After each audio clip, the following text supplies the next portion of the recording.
This is just the off-axis action of or pickup of a KSM 137, and then you have the off-axis of a PPC 125.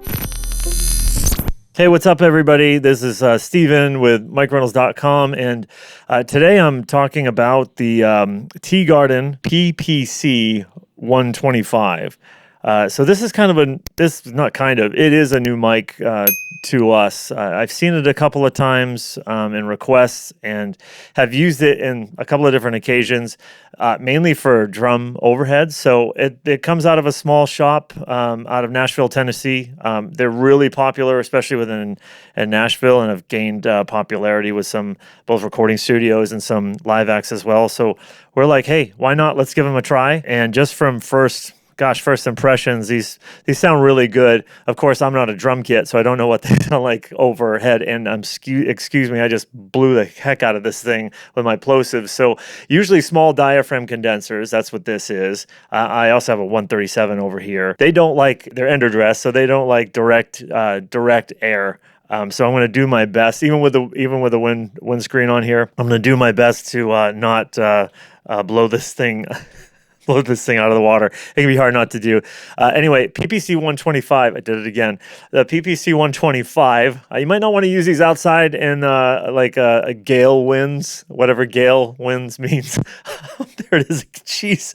PPC means it's a pure path condenser. And so that's something that Teegarden does. So it's like the purest path from the capsule without any type of coloration. Typically, microphone manufacturers, they'll put in transformers and other type of circuitry that color the microphone, if you will.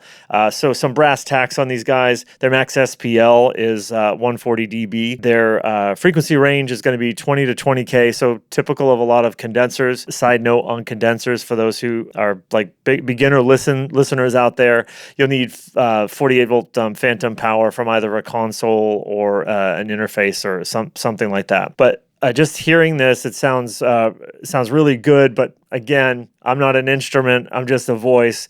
That's something that you should definitely try out on. I mentioned drums earlier, but usually small diaphragm condensers, they're meant for instruments. So again, and mainly for overhead usage, like for violins or a string section or something like that. It can be close. You can use these for close miking because you're not going to have a lot of SPL coming off of like an acoustic guitar. There's just not a lot of wind happening there. So I wanted to do some sort of a side-by-side comparison, and I thought this would be really good to compare to a KSM 137, which is kind of a staple small diaphragm condenser that's out there. I know when I first got started, it was one that got requested for quite a lot, and I kept having to get them more and more and more of them. I lost count of how many we have now. So I'm going to kind of switch to that for a second. The KSM 137 does have a cardioid pattern, just like the PPC 125. So this is the KM 137. So a little bit different of a sound there. Gosh, I would love to get your thoughts on what you're hearing. By the way, all we're doing is rolling off around 80 hertz, just so it doesn't sound so boomy, mainly in my ears. And we're not doing, we're doing very light stuff on our end, just to kind of keep the signal as pure as possible through what you hear on YouTube. But the 137, something that's unique about it, has some pads.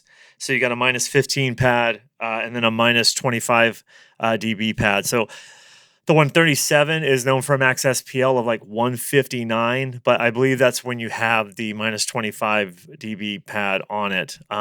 Whereas, the PPC 125 doesn't have any pads or any filters on it whatsoever. So kind of what you see is what you get, but it does handle up to like 140. So that's the PPC handles 140.